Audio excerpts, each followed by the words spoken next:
All right, let's talk about one of the most brilliant and honestly tragic stories in modern history. We're diving into the life of the chess grandmaster, Bobby Fischer. So, picture this. In 1972, he's a global icon, an American hero who, all by himself, took down the entire Soviet chess machine, right at the peak of the Cold War. Fast forward 30 years, he's a man without a country, a fugitive from the same nation that once threw parades for him.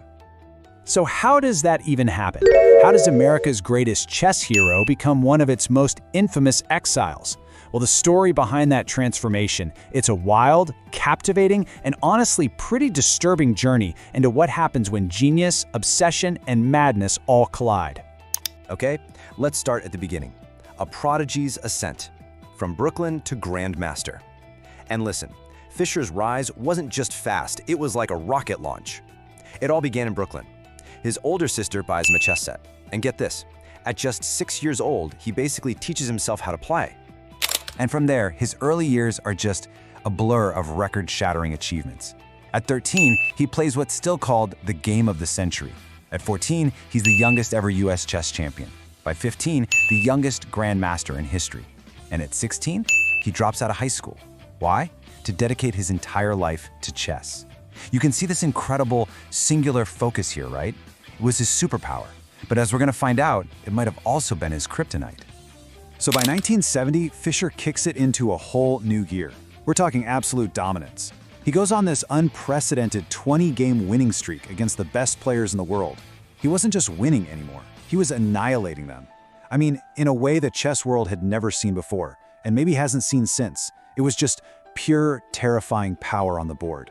So let me give you an example. It's 1971, the run-up to the World Championship. He's playing Soviet Grandmaster Mark Timonov, and the final score, 6-0, a perfect score, a complete shutout. At this elite level of chess, that was considered, well, impossible. It just didn't happen. But then, you're not gonna believe this, he does it again, as if to just rub it in and prove it wasn't a fluke. In the semifinals, against another one of the world's top players, Bent Larsen, he puts up the exact same score, another 6-0. 2 perfect shutouts in a row. Against grandmasters, that wasn't just unheard of, it was completely unthinkable.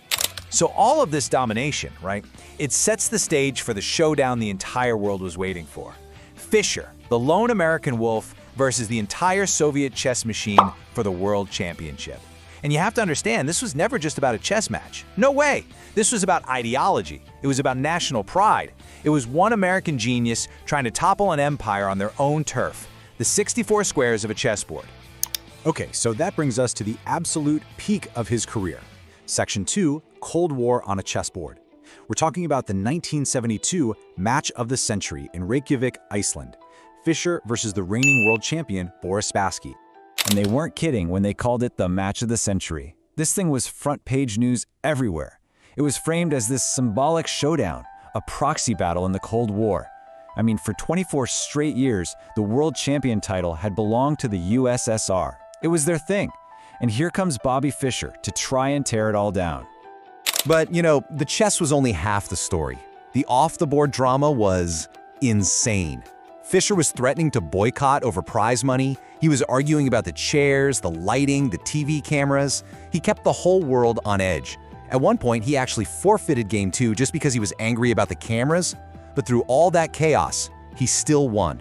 On September 1st, 1972, he defeated Spassky and became the 11th world chess champion.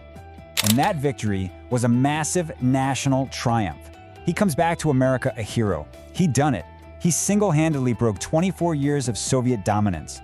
He had achieved everything he'd ever worked for. He was on top of the world. And right there, at that moment of absolute triumph, that's where the fall begins. Which brings us to part 3.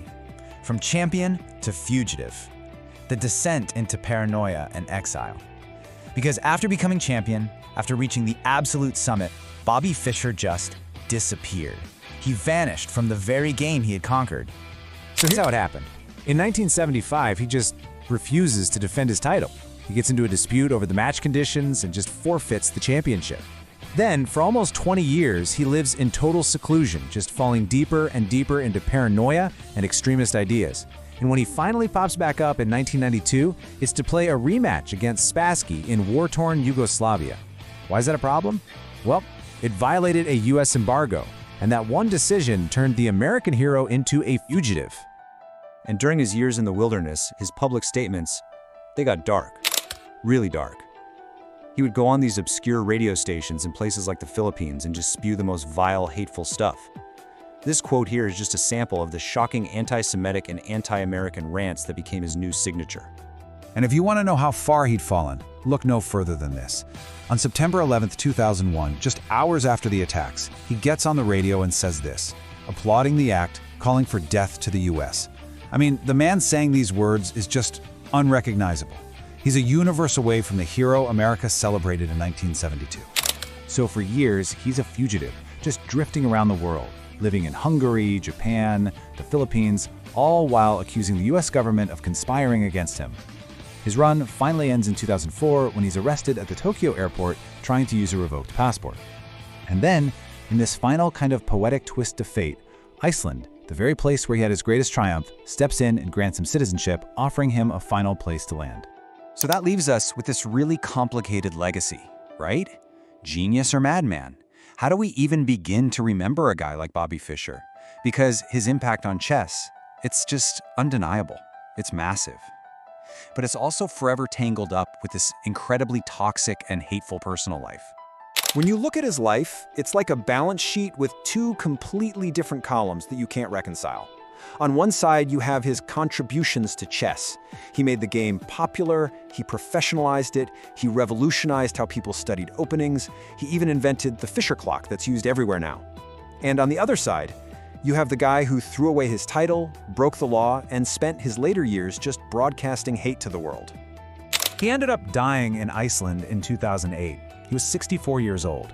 1 year for every square on the chessboard he mastered. It's a really strange, almost poetic piece of trivia to end a life that was so completely defined by that board. And all of this leaves us with a final, really difficult question. How should history remember a person of such profound, undeniable genius who also harbored such deep, unforgivable hate? There's just no easy answer to that, and it gets to the heart of that age-old problem. Can you, or should you, separate the art from the artist?